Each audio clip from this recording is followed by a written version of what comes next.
The auto industry is facing some immense challenges, but that hasn't stopped automakers and their suppliers from investing in developments around electrics.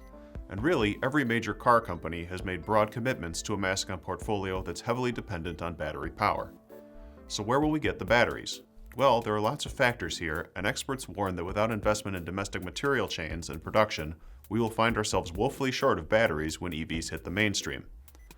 That's why production commitments on behalf of battery suppliers are uniquely important right now. And one company with plans to set up shop in Warren, Michigan isn't messing around when it comes to recruiting a skilled workforce. According to the Detroit Free Press, Graphex Technologies and Emerald Energy Solutions are planning a $60 million plant in the auto industry corridor north of Detroit, and they plan to create jobs paying an average of $40 an hour.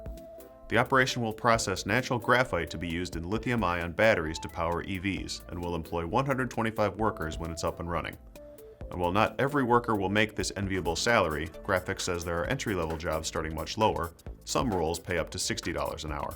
Some of this speaks to genuine needs for a less complex supply chain for these components, and Graphex CEO John DeMeo said the significance of the plant on U.S. soil cannot be overstated, not just for the company, but for the entire U.S. EV industry, as it begins to extricate itself from overly complex supply chains.